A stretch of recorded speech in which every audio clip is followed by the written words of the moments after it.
বিরতির পর স্বাগত। এবার যে গুরুত্বপূর্ণ খবরটির দিকে নজর রাখছি, মুখ্যমন্ত্রীর পদ থেকে সরানো হতে পারে সিদ্দারামাইয়াকে। খবর সূত্রের নির্দোষ প্রমাণিত না হওয়া পর্যন্ত মুখ্যমন্ত্রীর পদে থাকবেন না।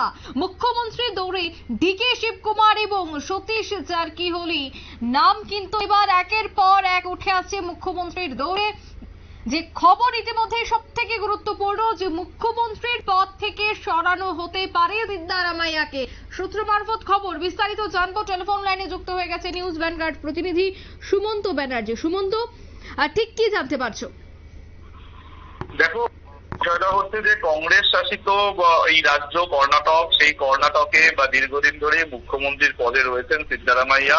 এবং একটা সময় যে এই মুখ্যমন্ত্রী সিদ্দারামাইয়া এবং যে ছবি আমরা এই মুহূর্তে স্ক্রিনে দেখাচ্ছি, যে উপমুখ্যমন্ত্রী ডিকে শিবকুমার, এই দুজনের মধ্যে কাকে মুখ্যমন্ত্রী করা হবে সেই নিয়ে কিন্তু একটা দীর্ঘ জল্পনা ছিল। শেষমেশ শিবকুমারকে বা উপমুখ্যমন্ত্রিত্ব দিয়ে তাকে পাশাপাশি সংগঠনকে আরো মজবুত করার জন্য দায়িত্ব দেওয়া হয় কংগ্রেসের হাইকমান্ডের তরফে। কারণ এই ডিকে শিবকুমার হচ্ছেন ভীষণ একজন ভালো সংগঠক, এবং পাশাপাশি তোমাকে জানিয়ে রাখবো যে তার স্ট্র্যাটেজিতেই ভর করে বলা যেতে পারে বা কংগ্রেস অনেক কঠিন লড়াই উতরেছে একটা সময়, এবং তাই এই উপমুখ্যমন্ত্রীর পদও তাকে দেওয়া হয় এবং পাশাপাশি ভালো সংগঠকের দায়িত্ব দেওয়া হয়। গত কয়েকদিন আগেই যখন জমি দুর্নীতির একটা অভিযোগ ওঠে মুখ্যমন্ত্রী সিদ্দারামাইয়ার বিরুদ্ধে, তখন কিন্তু সেখানকার রাজ্যপাল মুখ্যমন্ত্রীর বিরুদ্ধে এই যে প্রসিডিংস, সেই প্রসিডিংস চালানোর একটা অনুমতি দেন, এবং তারপরেই কিন্তু কংগ্রেসের হাইকমান্ডের বিভিন্ন সময় বিভিন্ন গুরুত্বপূর্ণ বৈঠক হয়েছে।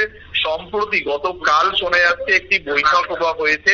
সেই বৈঠকে যেটা আমরা জানতে পারছি যে সিদ্দারামাইয়াকে সরিয়ে দেওয়া হতে পারে, এবং সিদ্দারামাইয়াকে সরিয়ে সেই জায়গায় ডিকে শিবকুমার বা সতীশের মধ্যে কাউকে একজনকে দেওয়া হতে পারে মুখ্যমন্ত্রীর দায়িত্ব।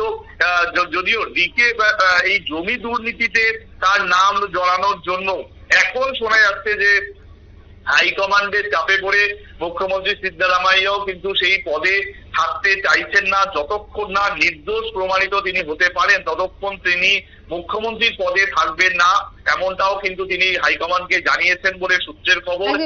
সুমন্ত, এই জায়গায় একাধিক রাজ্যে নির্বাচন রয়েছে, তাই একাধিক রাজ্যে নির্বাচনের আগে দলের ভাবমূর্তি ঠিক করতেই কি সিদ্দারামাইয়াকে সরানোর ভাবনা, কি মনে করছো?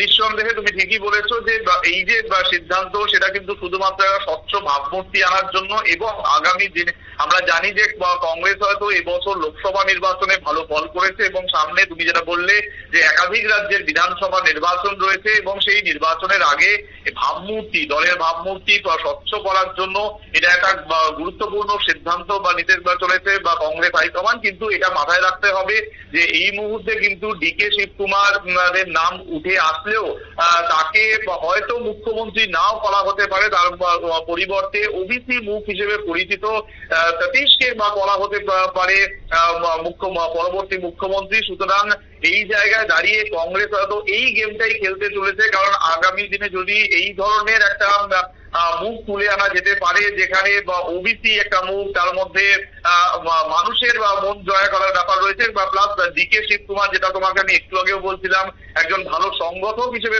পরিচিত, এবং তার মারফতই কিন্তু একটা সময় দেখা গেছে যে তিনি কিন্তু বহু কঠিন লড়াই কংগ্রেসকে উতরেছেন।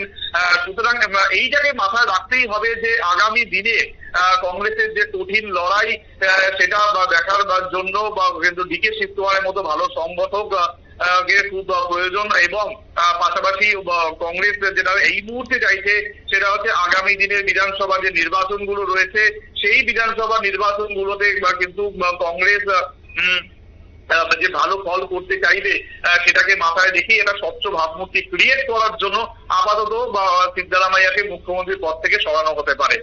একদমই, ধন্যবাদ সুমন্ত। অর্থাৎ কর্ণাটকের দিকে যথেষ্ট নজর রয়েছে প্রত্যেকের। কর্ণাটকের মুখ্যমন্ত্রীর আসনে বসতে পারেন ওবিসি মুখ, এমনটাই কিন্তু এখনো পর্যন্ত জল্পনা কল্পনা। খোদ মুখ্যমন্ত্রীর বিরুদ্ধে দুর্নীতির অভিযোগে উত্তাল কর্ণাটকের রাজনীতি। মুখ্যমন্ত্রী সিদ্দারামাইয়ার বিরুদ্ধে তদন্তের অনুমতি দিয়েছে রাজ্যপাল। এহেন পরিস্থিতিতে ভাবমূর্তি থেকে কালির দাগ মুছতেই বড় পদক্ষেপ নিতে চলেছে শাসক দল কংগ্রেস, এমনটাই সূত্রের খবর। নিয়ে নিচ্ছে ছোট্ট একটি বিজ্ঞাপন বিরতি, সঙ্গে থাকুন।